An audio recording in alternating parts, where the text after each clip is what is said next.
اچھا ایک اور بس تقریباً لاسٹ کوشچن ہے اس نشست کا. میں اس پہ میرے دو سوال ہیں سوال کے اندر کہ اس موضوع پہ بات کرنے پہ بھی لوگ تنقید کرتے ہیں, لیکن مسئلہ یہ ہے کہ اگر کوئی ایسا سوال ہے جو کہ جس کے بارے میں پوچھنا چاہیے کہ بھائی یہ گناہ ہے یا ثواب ہے یا اس کی کیا سزا ہوگی, تو مجھے دونوں باتوں کا جواب دیں. ہینڈ پریکٹس کے بارے میں آپ سے پوچھنا چاہ رہا ہوں, لڑکے یا لڑکی, اس کے بارے میں کیا بات کرنا ہی گناہ ہے؟ اور اگر بات کر لی ہے تو اس کی کیا سزا ہے؟ جائز ہے, ناجائز ہے, حرام ہے؟ جی حرام ہے, قرآن میں بالکل واضح ہے. ڈاکٹر ذاکر نائک نے پچھلے دنوں ایک ویڈیو ریکارڈ کرائی تھی, انہیں میں نے ریبٹل کیا تھا. مسٹربیشن آپ لکھیں, reply to doctor Zakir Naik from engineer Muhammad Ali Mirza. میں نے اپنا پوائنٹ آف ویو سامنے رکھا, وہ بھی ریبٹل کرنے کے لیے. خیر اس کے بعد بھی ڈاکٹر ذاکر نائک سے میری فون پہ بات ہوئی ہے, لیکن ہم نے اس ٹاپک کو ڈسکس نہیں کیا. ایک اچھے ماحول کے اندر گفتگو ہوئی ہے. وہ ایک اپنا پوائنٹ آف ویو رکھتے ہیں, ہم نے اپنا پوائنٹ آف ویو قرآن و سنت کی روشنی میں پیش کیا, انہوں نے علماء کے اقوال کی روشنی میں, اور وہ بھی اقوال انہوں نے ون سائیڈڈ پیش کیے. ہم نے قرآن و سنت سے بالکل واضح بتایا کہ سورہ المومنون کے سٹارٹ میں اللہ تعالیٰ نے اہل ایمان کی نشانی بتائی ہے کہ وہ اپنی شرمگاہوں کی حفاظت کرتے ہیں, مگر اپنی بیویوں اور کنیزوں, اور کنیزیں ظاہر ہے کہ وہ آج کل ایبسلیٹ ہو چکی ہیں. اور اللہ تعالیٰ نے ساتھ ہی فرمایا کہ جو اس کے علاوہ کوئی اور راستہ اختیار کرتا ہے وہ حد پھلانگنے والا ہے.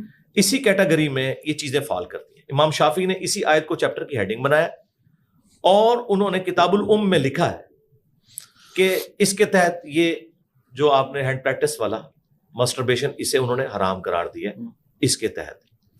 اس کے علاوہ بھی کئی اور دلائل ہیں قرآن و سنت میں, وہ میری ویڈیوز کے اوپر تفصیلی ریکارڈڈ ہے. نٹ شیل میں یعنی سمپل یہ ہے کہ یہ حرام ہے. اسلام نے اس کا الٹرنیٹو یہ بتایا ہے, بخاری مسلم میں حدیث ہے, اے نوجوانوں کے گروہ, تم میں جس میں استطاعت ہے وہ نکاح کرے. نکاح کرنا آنکھوں کی حفاظت کا ذریعہ ہے, آنکھوں کو نیچا رکھتا ہے, اور شرمگاہ کی حفاظت کا ذریعہ ہے. اور جو نکاح کی استطاعت نہ رکھتا ہو وہ روزے رکھ کے اپنی شہوت کو ٹھنڈا کرے. تو ہمارے نبی الاسلام نے روزے کی شکل میں ہمیں اس کا الٹرنیٹو دیا ہے. اگر اس کی کوئی گنجائش نکلتی ہوتی تو اللہ کے نبی ضرور دیتے. دیکھیں میوزک میں دف کی گنجائش نکلتی تھی تو دی, ٹھیک ہے نا. جہاں گنجائش نکلتی ہے, تالی, ایون علماء تو کہتے ہیں تالی مارنا حرام ہے. میں نے بخاری مسلم سے ثابت کیا ہے کہ نبی الاسلام نے فرمایا کہ اگر امام غلطی کرے تو عورتیں تصفیق کریں گی, ہاتھ پہ ہاتھ مار کے امام کو غلطی پر مطلع کریں گی, اور مرد سبحان اللہ کہہ کے. اس سے عورت کی آواز کا پردہ بھی ظاہر ہوا. دیکھیں کتنا پردہ ہے کہ عورتیں سبحان اللہ بھی نہیں کہیں گی. اور تصفیق, ہاتھ پہ ہاتھ مارنا, اگر یہ ہاتھ پہ ہاتھ مارنا حرام ہوتا تو نبی الاسلام اسے کبھی بھی نہ سجیسٹ کرتے. آپ کہتے کہ کھانس لو کر لو, یہ بھی نہیں آپ نے اجازت دی.